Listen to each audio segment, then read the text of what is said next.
Salut à tous, on se retrouve pour l'épisode 2917 du Zap Image. On commence aujourd'hui en ce samedi 27 avril avec des anniversaires et tout d'abord le jeune Mathys Tel, le jeune joueur du Bayern Munich qui fête aujourd'hui ses 19 ans. On lui souhaite bien sûr un très bon anniversaire et également tous ces autres joueurs qui fêtent leur anniversaire aujourd'hui samedi, par exemple Christian Romero, défenseur de l'équipe de Tottenham, il fête aujourd'hui ses 26 ans.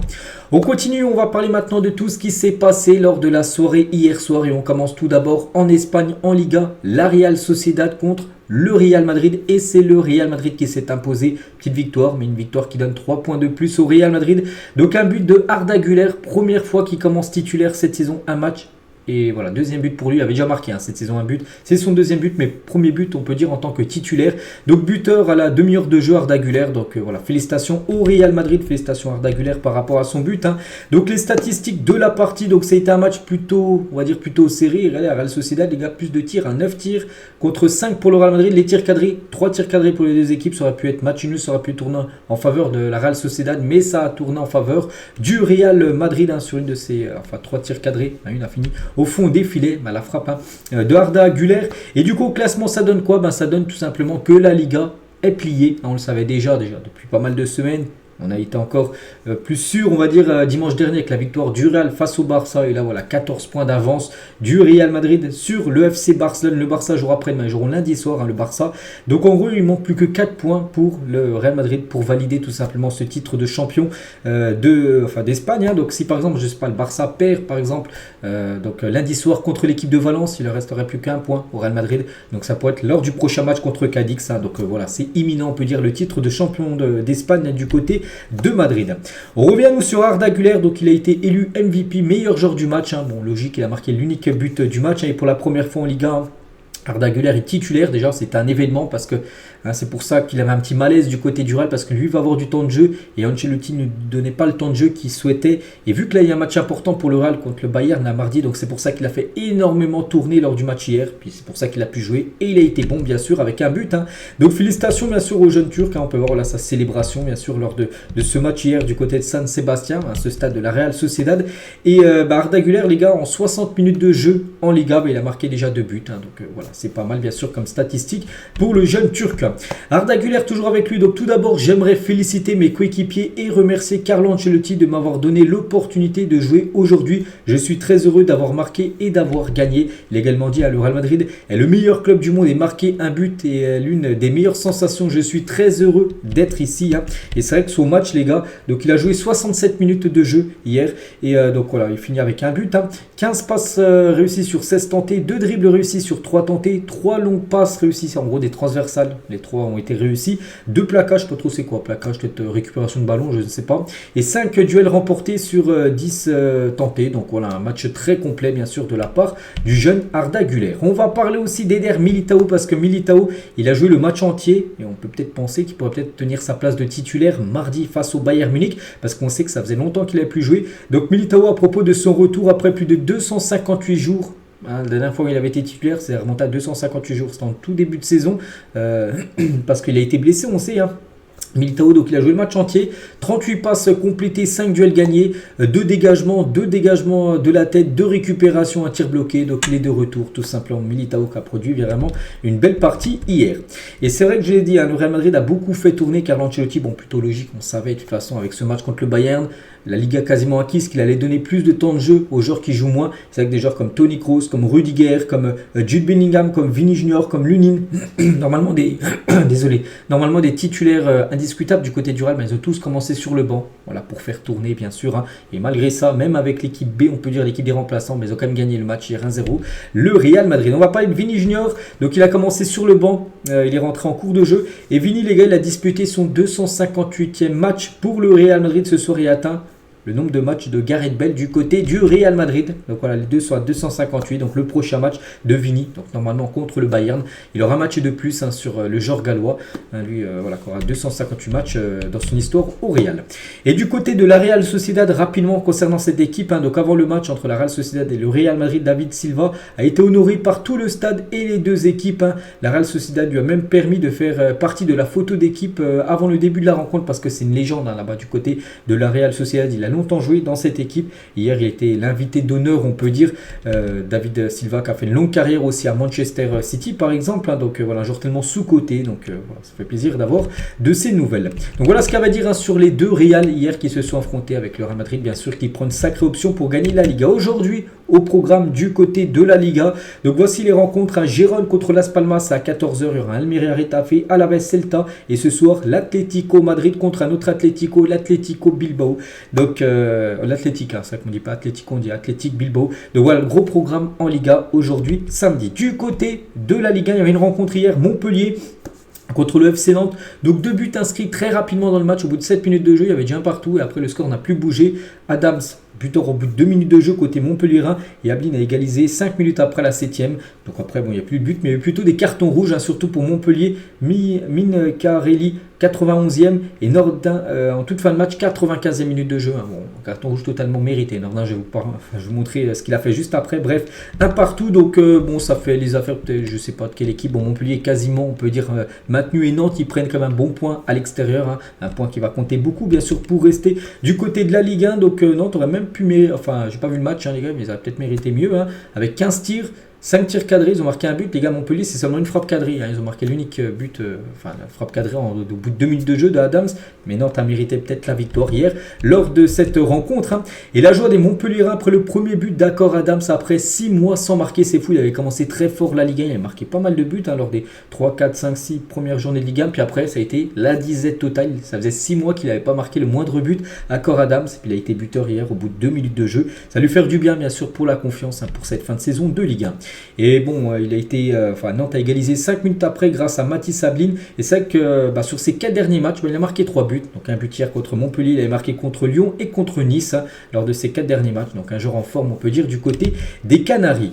Et concernant Nordin, j'ai dit Arnaud Nordin après un rouge à la 95e minute de jeu parce qu'il a fait ça à gauche. Il a levé son pied, les gars, ici, niveau, quasiment dans le visage du joueur Nicolas Kozza. Regardez, regardez la tête du joueur. Après, les gars, il était complètement défiguré. Donc voilà, carton rouge logique. Donc là, il va prendre pas mal de matchs. Je pense au moins, là, c'est pas un match de suspension. Ça va être au moins, je pense, minimum 3 matchs par rapport là. Il n'a pas le droit de lever le pied. Aussi haut, le joueur de Montpellier.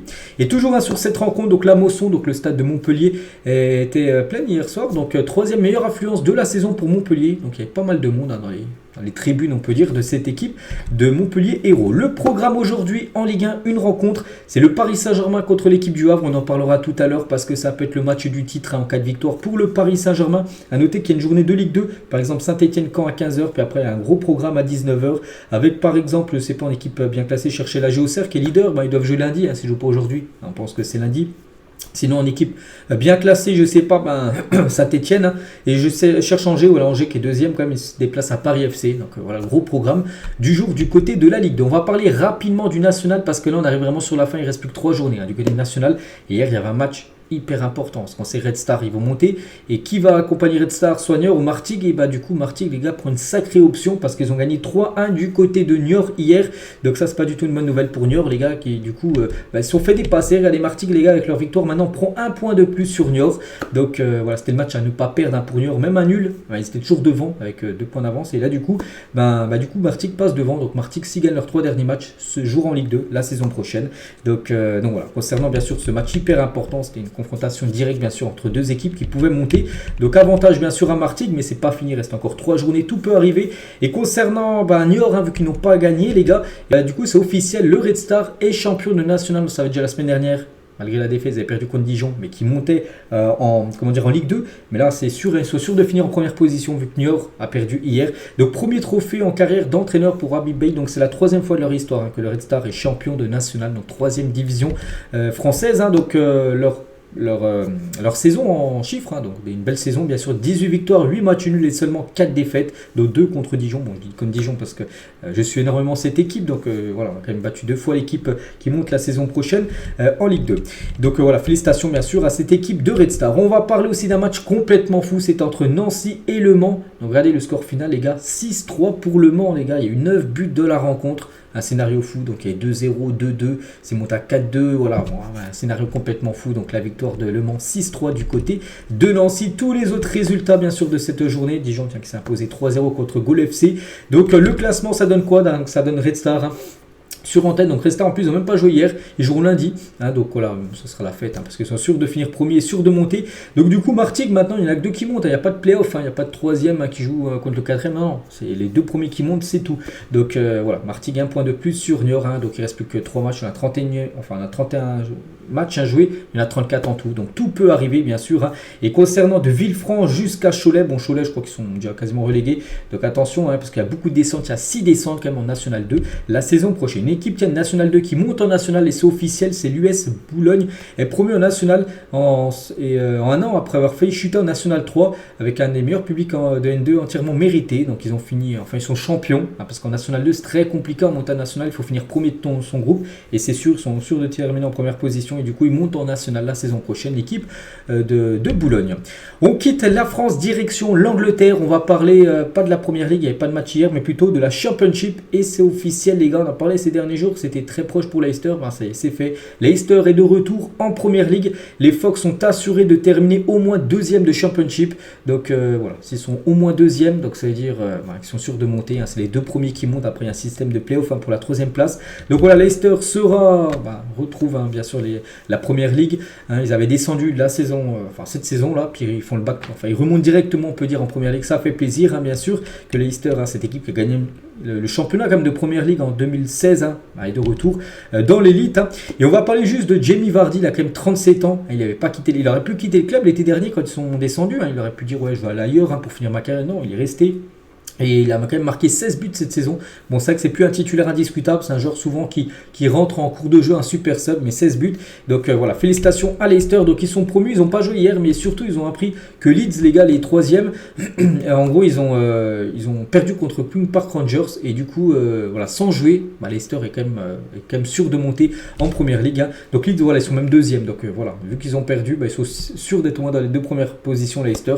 Donc après, bien sûr, Leeds, les gars, pas une bonne opération avec ce 4-0 qu'ils ont pris contre le 16e de Championship. Donc Ipswich, les gars, avec 2 matchs de moins quand même, hein, sur les Leeds, hein, les gars pourraient dépasser Leeds, hein, ce week-end. Donc voilà, concernant bien sûr ce championnat de Championship.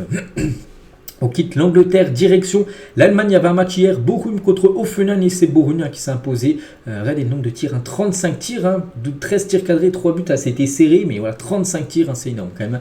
Il y a souvent beaucoup de buts, beaucoup de spectacles, hein, du côté de la Bundesliga. Donc félicitations à Bochum, hein. Donc le programme aujourd'hui, donc il y a des belles affiches, un Bayern Munich, Francfort aujourd'hui, un Fribourg, Wolfsburg, Leipzig contre Dortmund. Là c'est un match hyper important parce que c'est un match pour se qualifier pour la future Ligue des Champions. Donc voilà, et Leverkusen, hein, qui va vouloir faire la saison invaincue, reçoit ce soir, c'est à 18h30, l'équipe de Stuttgart qui est 3e à Stuttgart, hein. C'est comme un gros match, hein, pour Leverkusen, on verra ce que ça va donner, cette rencontre.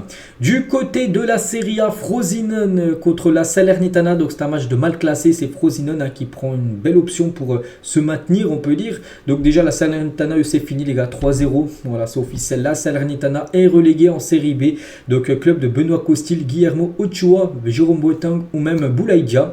Donc voilà, c'est sûr, ils descendent en Série B la saison prochaine, cette équipe, hein, qui ne peut plus revenir, voilà, ils ne peuvent plus être maintenus, donc c'est fini. Et le programme aujourd'hui, donc un beau programme et surtout une très belle affiche à 18h, la Juventus Turin contre l'AC Milan. Donc il n'y a pas de titre à jouer parce qu'on sait que c'est déjà l'Inter, mais ça reste bien sûr un classique, hein, bien sûr, hein, du côté du championnat italien. Du côté de la Turquie, il y avait le Galatasaray qui jouait hier soir du côté de Adana Demirspor. Le Galatasaray, une grosse victoire 3-0 et là vraiment ça se rapproche, on peut dire, le titre de champion de Turquie, hein, pour cette équipe du Galatasaray. On va parler d'un joueur qui a marqué, donc il y a Hakim Ziyech qui a marqué, mais aussi Icardi. Et Icardi, les gars, sur ses 7 derniers matchs, à chaque fois il a marqué un but, au moins un but, hein, et même des fois des passes D, même des fois des doublés. Donc 21 buts en 30 matchs de Super League, hein, donc il se relance sacrément bien en Turquie. Donc on peut même ajouter 7 passes D cette saison avec 21 buts en 30 matchs. Donc voilà la magnifique saison quand même de Icardi du côté de ce club du Galatasaray. Comme j'ai dit, un Galatasaray très bien parti, mais pas que c'était serré entre le Galatasaray et le Fenerbahçe pendant quasiment toute la saison. Puis là le Fenerbahçe, ces derniers matchs, un peu floppé, et du coup là le Galatasaray se décroche, hein. Ils ont 7 points d'avance. Bon, le Fenerbahçe a un match en retard, donc on va dire qu'ils gagnent leur match en retard. Bon, le Galatasaray aura toujours 4 points d'avance, hein, sur le Fenerbahçe, alors qu'il reste plus que 4 matchs à jouer. Donc c'est pour ça que le Galatasaray, ça sent très bon ce titre de champion de Turquie. Du côté des Pays-Bas, il y avait une rencontre, hein. Le PSV a écrasé, humilié, parce que 8-0 pour moi c'est une humiliation, l'équipe de Heerenveen, hein, qui devrait être entraînée par Van Nistelrooy la saison prochaine. Donc 8-0, voilà. Donc festival de buts. Et donc voilà, bon, on peut voir les stats bien sûr en faveur. 11 tirs cadrés, 8 buts. C'est vrai que le gardien de Verheven, il a fait seulement 3 arrêts, c'est quand même très très peu. Bref, et le PSV, cette saison dans les 10 plus grosses ligues en Europe. Et le PSV, c'est l'équipe qui a marqué le plus de buts. C'est la seule équipe à avoir dépassé la barre des 100 buts inscrits en championnat, je vous parle, avec 103 buts inscrits, avec leur 8-0, là ils montent leur total à 103 buts inscrits. Alors, ensuite il y a le Sporting, il y a le Fenerbahçe, il y a le Bayern qui a 87 buts, ou Arsenal 82 buts, mais c'est bien le PSV, voilà, en championnat seulement, avec déjà 103 buts inscrits, exceptionnel. On quitte l'Europe, direction l'Afrique, parce qu'il y avait les demi-finales retour de la Ligue des champions africaine. On commence tout d'abord avec, pour moi, les grands favoris, Al Ahly qui joue contre TP Mazembe. Donc au match aller, je crois qu'il y avait eu match nul, il y avait eu, je crois que, je sais plus, il y avait combien, donc il faut que je regarde, donc il y avait eu 0-0, voilà, match aller. Match retour, ben, là, Ahly s'est imposé 3-0 chez eux en Égypte, donc voilà, qualification pour cette équipe en finale de la Ligue des champions africaine. Donc voilà, 16 tirs, 10 tirs cadrés, très efficace, avec 3 buts inscrits, donc voilà, félicitations à l'équipe de Al Ahly. Et c'est vrai que depuis 2017, Al Ahly a disputé 7 finales de Ligue des champions africaine sur 8 possibles, en gros c'est un peu le Real Madrid, on peut dire, mais en Afrique. Donc sur ces finales disputées, le club égyptien est reparti 3 fois avec le trophée, indéniablement le plus grand club africain de l'histoire. Donc voilà, seulement en 2019, vous n'avez pas atteint la finale, sinon à chaque fois c'est quasiment la finale. Donc voilà, sacrée équipe qui sera encore en finale de Ligue des champions. Et l'autre demi-finale qui s'est jouée également hier, donc c'est entre Mamelodi et l'Espérance de Tunis. Et c'est l'Espérance de Tunis qui s'est imposée au match aller. Il y a eu 1-0 pour Tunis, au match retour 1-0, donc score cumulé 2-0 pour l'Espérance de Tunis qui se qualifie également pour la finale de cette compétition. Pourtant ils ont été dominés, regardez l'équipe là, Mamelodi les gars, 72% de possession de balle, c'est 27 tirs, 6 tirs cadrés, 0 but marqué, eu 6 arrêts quand même du gardien de l'Espérance de Tunis, qui a fait un match exceptionnel. Donc voilà, donc du coup voilà, nous on retient bien sûr les équipes qui vont en finale, et du coup Espérance de Tunis contre Al Ahly, c'est la finale de la Ligue des champions africaine. N'oubliez pas que les finales en Afrique, la Ligue des champions se joue sur match aller, match retour, pas comme en Europe où c'est sur un match sec. Donc rendez-vous les 18 et 25 mai prochains pour connaître le grand vainqueur de cette Champions League africaine. Et du coup, c'est officiel, les 4 représentants africains pour la nouvelle Coupe du Monde des clubs sont désormais connus, parce qu'on attendait de savoir qui allait être qualifié en demi, tout ça, enfin en finale. Et du coup, voilà, déjà chaque équipe recevra un minimum de 50 millions d'euros pour cette compétition. C'est le jackpot, n'oubliez pas qu'il y aura 32 équipes, on connaît déjà les 12 équipes européennes. On connaît maintenant les 4 représentants africains. Donc il y aura l'équipe de Wydad Casablanca, Al Ahly, l'Espérance de Tunis et l'équipe de Sundo, une équipe sud-africaine. Donc voilà, concernant bien sûr cette Coupe du Monde des clubs qui aura lieu, c'est en 2025. On prend la direction de l'Arabie Saoudite. Il y avait aussi quelques rencontres à parler. Tiens, l'équipe de Al Hilal, après avoir été éliminée en demi-finale de la Ligue des champions asiatique contre l'équipe de Al Ain, c'était il y a quelques jours, ils se relancent en championnat. Une victoire 3-1 contre l'équipe de Al Fateh. Et à noter que Al Ittihad, le club de Benzema, encore floppé, n'oubliez pas, c'est eux qui a gagné le championnat la saison dernière, ils ont perdu 3-1 contre l'équipe de Al Shabab. Et du coup au classement, donc Al Hilal, bon, c'est une question de, voilà, ils ont quand même 12 points d'avance sur Al Nasser, 28 matchs joués, donc il y en a 34, il reste 6 journées, donc allez, encore 1-2 victoires pour Al Hilal, et ça sera officiel concernant le titre de champion d'Arabie Saoudite. À noter que les 2 premiers là restent sur 5 victoires d'affilée, on peut voir l'état de forme, ils ont tout gagné lors des dernières rencontres. On prend la direction de la Première Ligue, parce que là on a parlé en Angleterre, on a parlé de la Championship, pas en la Première Ligue, parce que la Première Ligue il n'y avait pas de match hier, mais voici le programme aujourd'hui les gars, avec du gros programme, par exemple Manchester United contre Burnley, Liverpool ira défier l'équipe de West Ham, Everton après avoir battu Liverpool il y a quelques jours lors d'un derby reçoit Brentford, et Chelsea ira défier l'équipe de Aston Villa. Donc voilà, concernant ce gros programme, concernant City joue demain contre Nottingham, et Arsenal se déplace à Tottenham. Là, ce sera un gros match bien sûr pour les Gunners. Donc voilà le classement, on va dire, avant cette journée, où Arsenal est toujours en tête, mais City a toujours un match en retard. Donc si City gagne son match en retard, donc voilà, il passerait devant Arsenal. Mais tout peut bouger bien sûr ce week-end, parce qu'il y a des équipes qui font des faux pas. On a pu voir Arsenal dernier coup contre Aston Villa, on a pu voir Liverpool contre Everton, contre Crystal Palace où ils ont perdu, où ils ont lâché quand même 6 points dans la course au titre en fin de saison. C'est pas possible. Donc à noter les gars que Tottenham sera un petit peu l'arbitre pour savoir qui gagnera le championnat, parce que Tottenham va jouer là contre les 3 premiers, donc demain le 28 avril contre Arsenal. La semaine prochaine Tottenham se déplace à Liverpool, et la semaine d'après Tottenham reçoit City en Première Ligue, je vous parle. Donc voilà, ils seront un peu arbitres, voilà, parce qu'ils peuvent bien sûr gêner des équipes et peut-être faire perdre des équipes, enfin faire perdre des points pour les équipes qui visent bien sûr le titre de Première Ligue. Mais on va parler d'une équipe qui finit toujours très très fort, c'est City. Pour moi c'était mes grands favoris, même quand ils étaient 3e, où ils avaient seulement 18% pas de possession, mais de chance de gagner la Première Ligue.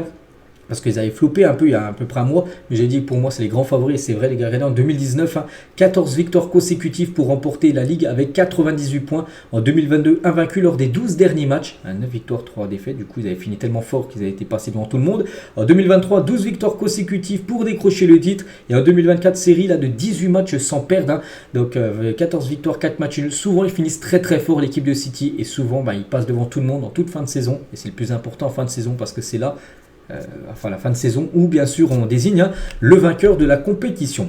Et toujours tiens du côté de l'Angleterre, parce que là on parlait de City, mais on va parler de Liverpool, on en parlait là ces derniers jours et c'est fait on peut dire, le nouvel entraîneur de Liverpool est connu, Arne Slot remplacera Klopp à l'issue de la saison. Les Reds ont trouvé un accord avec le Feyenoord Rotterdam d'après Fabrizio Romano, on peut même mettre son slogan Here we go, voilà.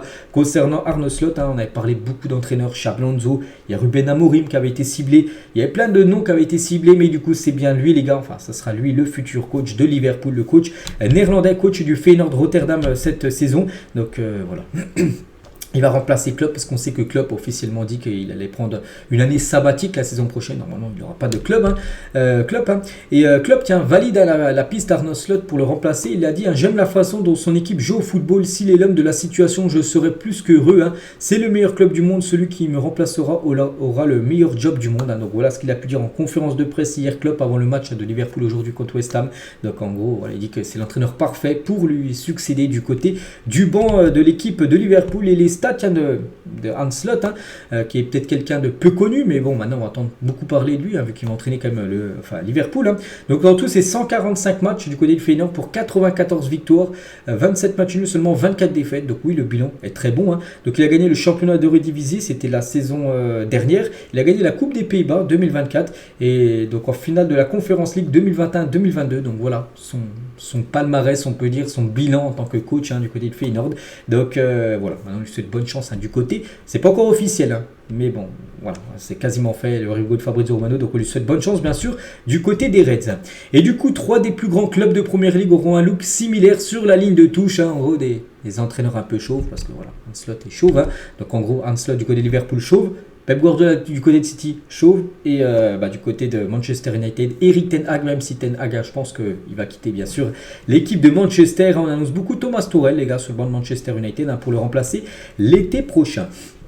On revient les gars sur un moment fort comme de la Première Ligue, c'était il y a 10 ans jour pour jour déjà, c'était le 27 avril 2014 et la glissade de Steven Gerrard qui coûte le titre à Liverpool, c'était il y a 10 ans jour pour jour. Donc Gerrard en gros il avait glissé sur une passe d'un joueur de Liverpool et Demba les gars avaient pris le ballon et était parti marquer le but de la victoire et du coup Liverpool n'avait pas gagné le championnat.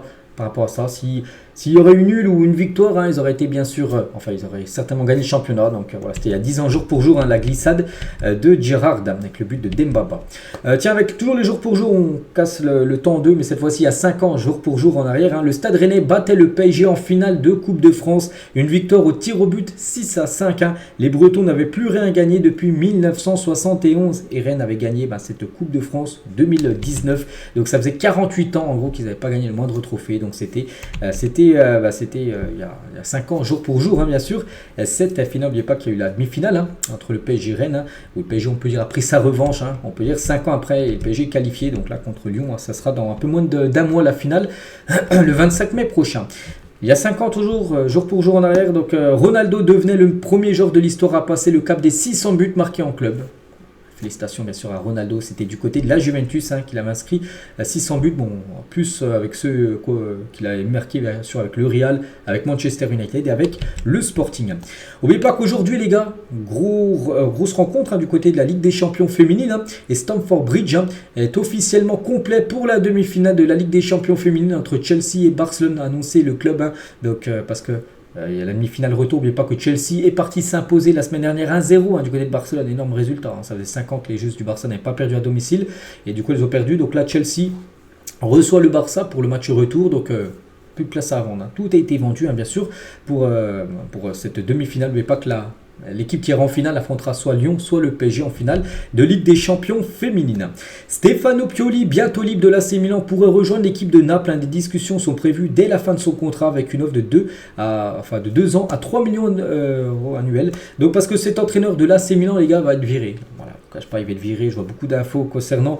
Pourtant, voilà, Milan est quand même deuxième du championnat, mais voilà, ils vont essayer de prendre un nouveau coach. Hein, et du coup, il pourra devenir le nouveau coach de Naples la saison prochaine. Stefano Pioli qui avait gagné le championnat avec l'AC Milan, c'était il y a 2 ans. Kylian Mbappé, Ousmane Dembélé, deux des meilleurs passeurs de la saison en Ligue 1. Donc voilà, Mbappé.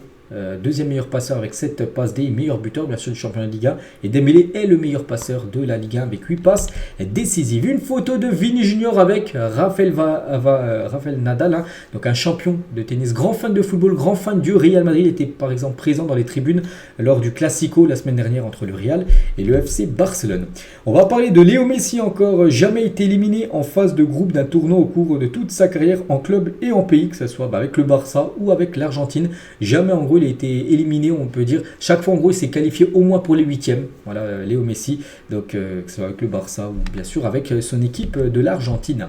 Regardez un peu le Ballon d'Or. On sait que le Ballon d'Or, bon, ça sera en octobre prochain. C'est pas encore sûr, mais voilà, les joueurs qui ont le plus de chances de gagner le Ballon d'Or actuellement, c'est bien Jude Bellingham, les gars. D'après les bookmakers anglais, donc 31% de chances pour Bellingham de remporter le Ballon d'Or devant Kylian Mbappé, 27%, 25% c'est Harry Kane, 9%, après on descend voilà, de 20% moins. Donc ça sera Phil Foden et le cinquième, c'est Rodri, voilà le top 5 actuellement du Ballon d'Or d'après les bookmakers. Après ça a beaucoup bougé parce que bien sûr l'équipe gagnera la Ligue des Champions, donc c'est le Real les gars. Bon, il y a forte chance que ça soit Bellingham, mais c'est le PSG qui gagne la Ligue des Champions.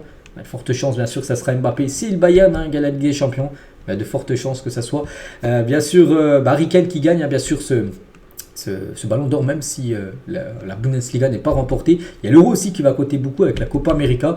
Donc voilà, bon après là j'ai trouvé sur ça, mais voilà, il y a aussi un autre site qui monte aussi Caland à 10%, et Phil Foden à 9%. Donc on verra, mais voilà, c'est bien Jude Bellingham qui est pour l'instant le grand favori pour remporter ce Ballon d'Or. Jean-Louis Gasset sur le retour de blessure de Jonathan Klaus, hein, quand un joueur revient de 5 à 6 semaines d'indisponibilité, on ne sait pas le temps de jeu qu'il peut avoir. Il faut avoir l'œil à l'expérience et la confiance du joueur. Il faut aussi que le joueur puisse lever la main pour ne pas faire le sprint de trop, éviter la rechute, parce qu'oubliez pas qu'il avait été blessé contre le Chili, blessure musculaire, donc ça prend du temps, et voilà, il ne faut pas bien sûr reforcer sur son ischio-jambier, c'est derrière la cuisse où il s'était blessé, hein, parce que tu peux rechuter, puis là ce serait une catastrophe pour l'OM, surtout qu'il y a quand même une demi-finale à jouer là dans quelques jours d'Europa League. Hein. Donc on est allé jusqu'à la 68e minute contre Nice, hein, mercredi, c'est un bon début, et c'est pour ça qu'après il a préféré le sortir, hein, pour ne pas trop le faire jouer, et voilà, une rechute, hein, qui nous amène sa fraîcheur, ses débordements, et s'il marque, hein, on prend. En plus il a marqué, hein, donc c'est un joueur international, donc il doit obligatoirement nous apporter un plus, et c'est vrai qu'il apporte un plus, tu sens, hein, c'est vrai que Marseille est un peu meilleur je trouve, hein, comme quand il est là, et que quand il n'est pas là on peut dire Jonathan Klaus. On va parler de l'équipe de Chicago, hein, du côté des États-Unis, a dévoilé son projet de nouveau stade dont le coût total est estimé à plus de 4,4 milliards d'euros. Donc cette enceinte sera dotée de 70 000 places et sera principalement destinée aux matchs de NFL, mais pour accueillir aussi des matchs de football, parce que Chicago est aussi une équipe de foot, hein, voilà, donc un stade magnifique les gars. Regardez-moi ce stade les gars, qui va coûter quasiment 5 milliards d'euros.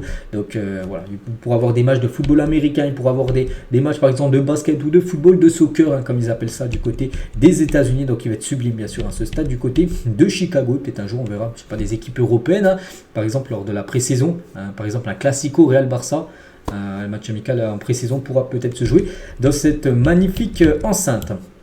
Quelques maillots les gars de la saison prochaine, et voici à quoi devraient ressembler les futurs maillots de Lyon la saison prochaine. Donc tout d'abord le maillot domicile, que je trouve très beau, toujours sponsorisé par Emery Better et Adidas, hein, donc voilà, toujours avec du blanc, du rouge et du bleu. Le maillot extérieur, magnifique, un full black on peut dire, avec du bleu et du rouge, et le troisième maillot de l'équipe de Lyon saison prochaine. Bon, c'est pas encore officiel, mais il y a des chances que ça soit ça. Et aussi les plus grands clubs en Europe, hein, donc tiens, comme le Paris Saint-Germain. Bon, c'est pas encore officiel, mais voilà, la tenue du PSG version domicile devrait ressembler à ça.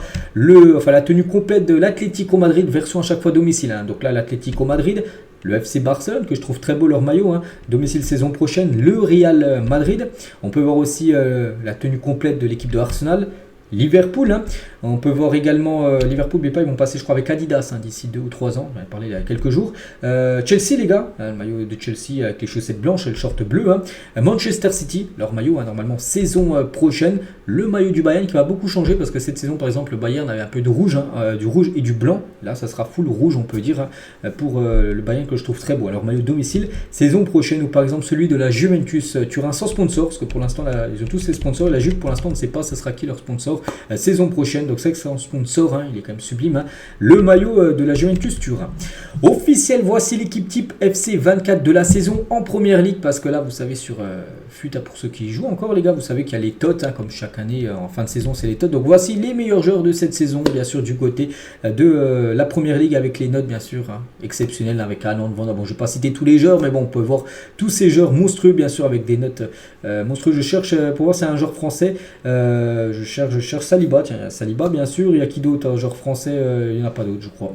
Donc voilà, pour même bien sûr les cartes. Nkunku qu'on a pu voir en bas. Mais Nkunku, je crois pas qu'il est tots parce qu'il a beaucoup, c'est des cartes un peu spéciales on peut dire. Mais Nkunku, il a été blessé quand même toute la saison du côté de Chelsea. Il y a aussi la FA Women's Super League, en gros la première ligue version féminine avec aussi toutes ces cartes bien sûr monstrueuses. Et la note la plus haute c'est la sœur de Reece James voilà, qui a une note de 97 de note générale, s'appelle Laurette James qui va jouer aujourd'hui la demi-finale retour de Ligue des Champions contre le Barça. En pleine préparation pour être prêt pour la King World Cup, Samir Nasri a déjà perdu 5,5 kg en 5 jours, incroyable. Le Français effectue une semaine de cure avant de se remettre en forme et de reprendre l'entraînement. N'oubliez pas qu'il y a à peu près un mois les gars, c'est le début, c'est fin mai, le début de cette King World Cup qui se déroulera du côté du Mexique. On sait que Samir Nasri sera dans cette compète avec l'équipe de France, donc voilà, parce qu'il a quand même quelques kilos en trop, bon après il a pris sa retraite, il fait ce qu'il veut bien sûr, donc voilà, il veut se affûter, il veut se remettre prêt tout simplement pour être prêt pour cette compète. Et pour cela, Nasri donc, a réservé une semaine de cure à Mirano, un prix de la semaine d'après l'international français, 8 000 € quand même. Donc alimentation, détox, régime alimentaire strict, soins thermo, médecine esthétique et autres massages au programme. Donc voilà, tous les grands sportifs sont passés par là au moins une fois, que ce soit CR7, Zidane, Deschamps. Donc c'est un centre très réputé du côté de l'Italie où tu élimines tout vraiment. Tu prends une semaine pour toi, donc voilà, concernant Samir Nasri qui va être certainement prêt les gars pour jouer cette Coupe du Monde World Cup qu'on parlera bien évidemment, même si rien à voir bien sûr, enfin c'est pas homologué on peut dire par la FIFA. Et toujours avec Nasri, tiens c'était hier sur le Twitch Damien Mathieu, il a dit sur Ronaldinho et Ronaldo, il a dit à leur prime en termes de talent pur, et s'ils avaient été sérieux, R9 et Ronaldinho éteignent Léo Messi et Cristiano Ronaldo. Voilà ce qu'il a dit. Bon après peut-être, je ne sais pas, parce qu'ils n'ont pas été assez sérieux. Bien sûr, Ronaldinho, il faisait trop la fête. Et R9, il y a eu trop de blessures. Peut-être à cause de l'alimentation, peut-être son hygiène de vie qui n'a pas été ça. On sait que Messi et surtout Ronaldo, l'hygiène de vie, les gars, le sérieux très important. Et voilà, peut-être ça aurait été meilleur que CR7 et Messi, mais on ne le saura jamais parce que ça n'a pas été le cas. Pas assez sérieux, on peut dire. On continue avec Rudiger les gars, le défenseur du Real Madrid, mais à l'époque il a joué du côté de Chelsea, mais il joue aussi du côté du Borussia Dortmund. N'oubliez pas qu'il peut potentiellement affronter cette équipe de Dortmund en finale de Ligue des Champions. Il peut avoir un Dortmund Real Madrid bien sûr en finale de LDC cette saison. On va parler de ce joueur, les gars, il s'appelle François-Xavier Fumu Tamuzzo, blessé depuis 2021, décidé d'attaquer en justice, en gros de porter plainte, le laboratoire Pfizer et la FFF. Le joueur fait un lien entre son obligation vaccinale à cette période et ses blessures. Le joueur va devoir prendre sa retraite en juin par rapport, vous savez, quand c'était le Covid, il y avait les vaccins à faire. Et en gros, il dit que depuis qu'il a fait ses vaccins avec Pfizer, et depuis, en gros, il n'arrive plus à revenir. On va retrouver son état de forme, on peut dire, il a dit je reste hypothétique car je ne suis pas du tout anti-vax, mais en renseignant, désolé, je vois qu'il y a des gens qui sont dans mon cas dans une errance médicale, donc depuis en gros il est tout le temps malade tout ça, et il peut plus reprendre sa carrière de footballeur, donc il va porter plainte contre Pfizer et contre la FFF parce qu'il est obligé, c'est obligé avant de se vacciner, il y en a plein qui ne sont pas vaccinés, bref, on ne va pas rentrer dans ça, mais voilà, il va porter plainte par rapport à ça, cet ancien joueur, on peut dire, de la JOCR. La une du journal L'équipe aujourd'hui, la bonne étoile, peut-être, parce que ce soir, PSG Le Havre, vous savez que si le PSG s'impose, les gars, le PSG sera sacré champion de France pour la 12e fois, de son histoire. Donc voilà, concernant bien sûr cette rencontre aussi pour préparer le prochain match du PSG qui sera le déplacement Dortmund, c'est mercredi prochain. Et Dembélé, les gars, tiens, une petite déclaration de sa part, la dernière chose que je veux réussir dans le football, gagner la Champions League avec le PSG. Donc voilà, en plus, bien sûr, le PSG n'a jamais remporté la Ligue des Champions, donc c'est vrai que, imagine si tu fais partie de la première équipe de l'histoire à gagner la Ligue des Champions avec le PSG, voilà, il y aurait une faveur, enfin, on peut dire que ce sera particulier, on peut dire, hein, que par exemple, si tu es au Real, tu gagnes la 15e, bon, c'est magnifique gagner la Ligue des Champions, mais c'est la 15e du club, alors qu'au PSG, il y a toujours 0 Ligue des Champions, donc voilà, il veut faire partie de cette première équipe à gagner tout simplement la Champions League. Tiens, du côté du Real Madrid, donc une équipe qui a beaucoup gagné la Ligue des Champions, mais une équipe qui recrute très bien. Regardez le mercato 2009 du Real Madrid, avec un certain montant en livres hein, sterling, donc en euros, on ajoute un peu plus, hein, donc 85 millions de livres sterling pour Ronaldo, bon, en euros, c'est aux alentours des 100 millions d'euros. Benzema, les gars, c'est 32 millions de livres. Kaka, c'était 60 millions de livres. Et Xabi Alonso, c'était 31 millions de livres. Hein. Voilà, regardez le mercato exceptionnel qu'avait réalisé quand même le Real Madrid.